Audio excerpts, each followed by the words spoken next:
Hello, and welcome to World Dual Credit World History A, Unit 4.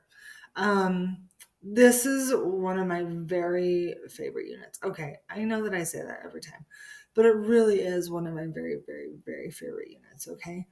And it's called the Exploration Encounters and Exchanges. And so it talks about what happened when these people explored and what they ran into. Okay, first, when when I was teaching in my dual credit in my brick and mortar school, I um, I actually got an entire envelope of spices. I'm working on my spices right now. That's funny. Anyway, I got an entire envelope of spices and I passed them around the class and I said, okay, what do all of these, have in common? And, they had no clue. But the thing that they had in common was that these were the reason why the explorers wanted to go to India. Okay. Because they had found out, and, during the, after the Crusades um, and then during the Renaissance, when they were like, hey, we can go out, we can see other things, the Ajax, like, we can explore and stuff like that.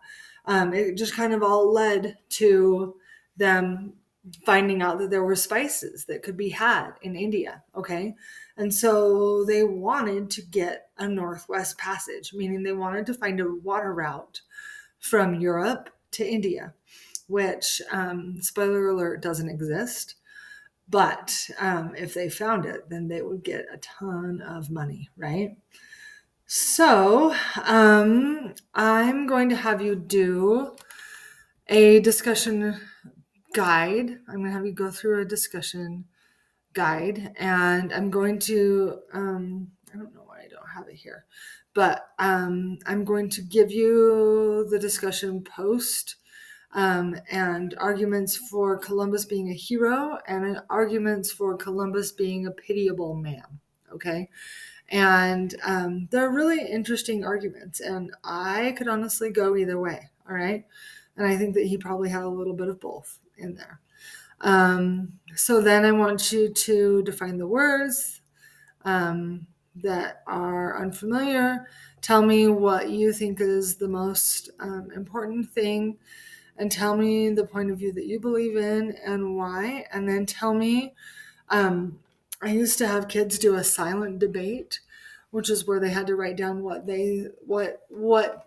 I told them that they thought, and then they had to debate it on paper with someone else.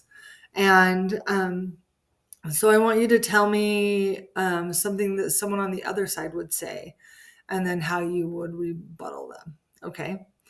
So if you have any questions, please don't hesitate to ask me. Okay. And I will clean that up and make sure that the links are all there. All right.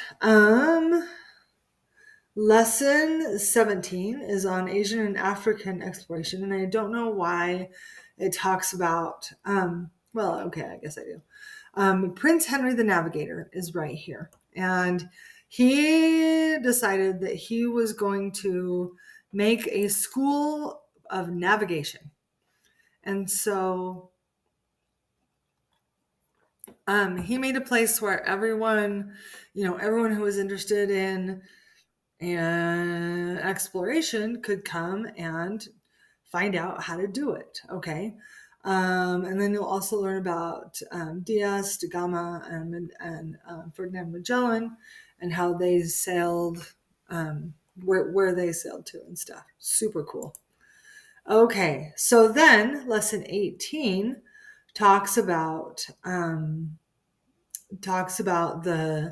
Europe claiming the Americas, and it talks about how there were English explorers, there were Portuguese and Spanish explorers, and then there were also French explorers as well, and what they all did. And I actually have a big old huge book about, it's called Jamestown, Quebec, and Santa Fe, and it talks about how what was different in each of these places that were explored and set up by these different countries. And it's interesting to see that the English are the ones who successfully made the British colonies, um, and why that was, and why the French, the French were more up north, and the Spanish were more down south and kind of also to the west, and why they didn't make, quite the impact that the English did.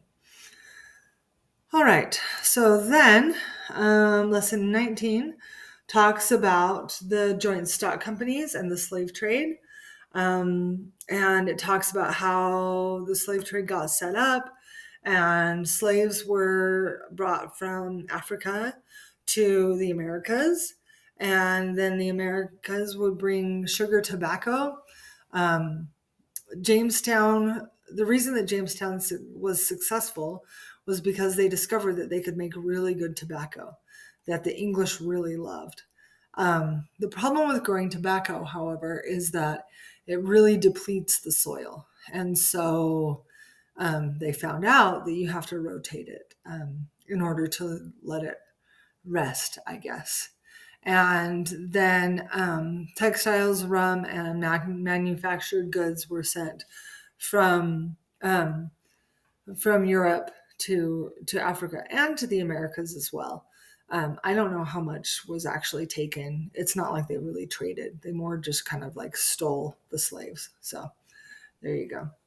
And then lesson 20 is about the American colonies and about how the cultures clashed about the French and Indian War, which was fought by the English here in America. And it was kind of it was brought about from another war that was fought against the French in Europe as well. But the English decided, hey, the reason that we fought this war was to help the colonists, so the colonists should help us pay, which is not an unreasonable decision.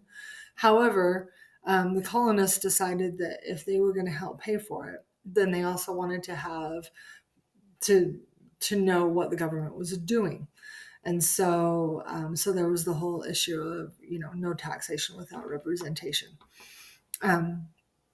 And that is what started the Revolutionary War. Okay, that's a quick synopsis in 5 seconds or less, right? So if you have any questions, please let me know. This is some stuff that I love to talk about and I'm totally fascinated with. And yeah, so I hope that you enjoy this unit, and I will talk to you soon. Bye.